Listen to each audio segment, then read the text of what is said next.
તેવી આંતરિક પ્રસન્નતા પ્રાપ્ત કરવાનું આપણે થોડાક મુક્તો પણ જીવન જીવે તો કેટલું મોટું કામ થાય. આજે બાપાના નિર્વાણ દિને પ્રાર્થના કરી. બાપા વિશે ઘણાને યોગી મહારાજ જયારે પ્રગટ હતા તો એક મનુષ્યભાવ રહેતા.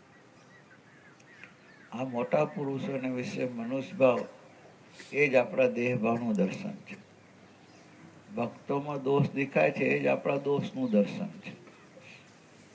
તો યોગી મહારાજ સ્વયં પ્રભુ, બધા પ્રભુ કહેતા, પણ કહેતા બાપા ને ગોંડલ બહુ વાલું. શું કે? ગોંડલ બહુ વાલું.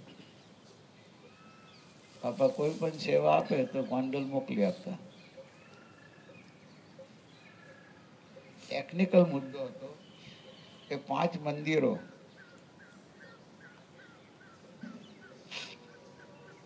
શાસ્ત્રીજી મહારાજે 5 મંદિર કર્યા. પહેલું બોચાસન કર્યું, પછી સારંગપુર કર્યું, પછી ગોંડલ કર્યું, ચોથું અટલાદરા, છેલ્લું ગઢડા કર્યું. પણ બોચાસન પાસે પણ જમીન જેની આવક, અટલાદરા પાસે પણ જમીન જેની આવક ખેતી, સારંગપુરની પણ આવક, ગોંડલ પાસે જમીન નહોતી, રાજાએ ફક્ત જમીન આપેલી, મંદિર પૂરતી જ. એટલે આવકને નાના મહંત બનાવ્યા શાસ્ત્રીજી મહારાજ, યોગી મહારાજ. મંદિરનું કામકાજથી મળીને બધું એમને સોંપ્યું.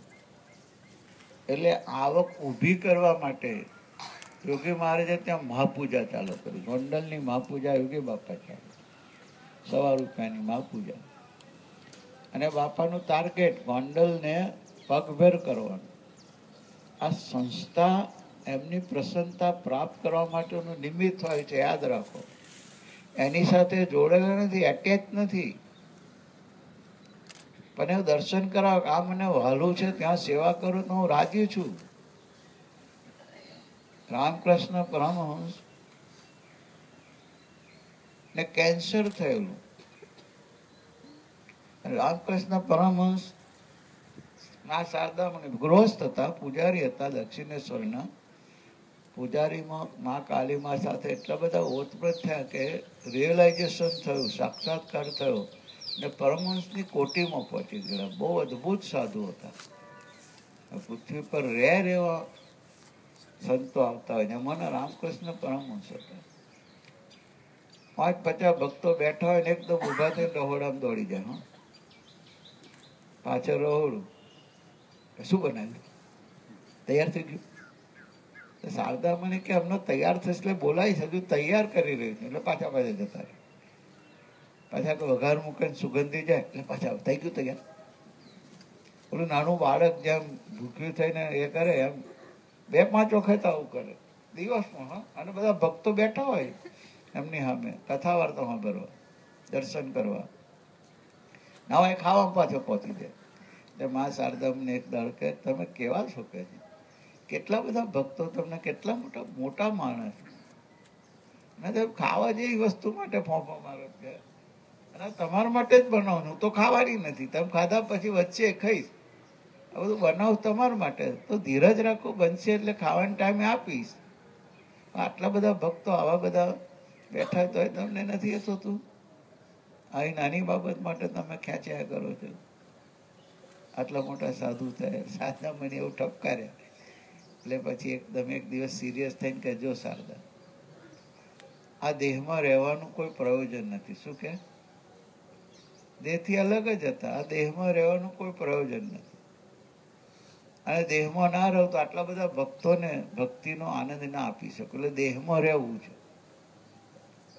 પણ આ દેહમાં રહેવા માટે કોઈ કારણ જોઈએ. આપણે કોઈ કહે કે કેમ આયા, કે મોટો મારવા, એવું કે દર્શન કર, કોઈક રીઝન હોય તો તમે આનંદ બજારમાં તમે કોઈ ફરક કેમ આવ્યા? બસ બપોર 12 વાગે ફરવા આવ્યો. કોઈ કેમ મૂર્ખ કે મોડો ને હોસ્પિટલમાં જાય. કોઈ કારણ વગર કશું ના થાય. એમાં દેહમાં રહેવાનું મારે એક જ કારણ રાખ્યું છે, જમવા. એ મેં પકડ્યું છે. જમવાનું આસક્તિ રાખી છે એટલે કે આ દેહમાં રહ્યો છું. જે દિવસે શારદા યાદ રાખ, તું જમવાની થાળી લઈને આવીશ અને મારું મોડું ખુશ નહીં થાય, ઉદાસ થઈને મોડું ફેરવીશ, તાર માનજે કે આ રામકૃષ્ણ પરમહંસ આવે દેહમાં રહેશે નહીં. ને રામકૃષ્ણ પરમહંસ જયારે છેલ્લે દેહ છોડ્યો ત્યારે માં શારદામાની થાળ લઈને ગયા. રામકૃષ્ણ પરમહંસ મોડું ફેરવી દીધું. શારદામણીને યાદ આવ્યું, હાથમાંથી થાર જ પડી ગયો. હવે પરમહંસ દેવ રહેશે ને છોડી દીધું દેહ. એમ યોગીજી મહારાજ જેવા દિવ્ય પુરુષે એમની પ્રસન્નતા બતાવવા માટેનું કોઈક વસ્તુ રાખી હોય કે આપણને થાય કે બાપા ગોંડલની સેવા કરવાથી બહુ રાજી થાય, અને ખરેખર રાજી થતા. પણ ગોંડલ એમને વહાલું છે બીજા મંદિર કરતા. એ જે માઇક ભાવ હતો ને એ ભક્તો સમજી ના શકે, એમાં પડ્યા.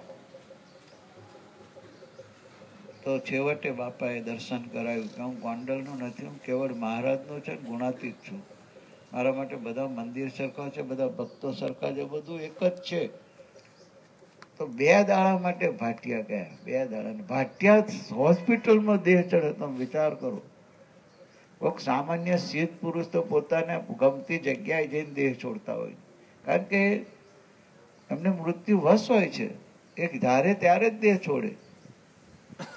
બાપાએ ભાટિયા હોસ્પિટલ ત્યારે મને એકદમ થયું કે ખરેખર બાપાને એક વાલા પ્રભુ હતા, અને પ્રભુના અર્થે જીવન જીવતા ભક્તો વાલા હતા. ને પ્રભુનું જે કાર્ય, પોતાનું ગુરુદેવનું જે કાર્ય, અક્ષર ઉપાસના પ્રવર્તન, બ્રહ્મરૂપ થઈને પરબ્રહ્મની ઉપાસના કરી પ્રભુ ભક્તિનો આનંદ માનતા ભક્તો તૈયાર થાય, એ કાર્યનો જ આલો છે. તો બીજું આ બધા નિમિત્ત એટલે ઉભા કરે એમને પ્રસન્નતા અપાવવા માટે.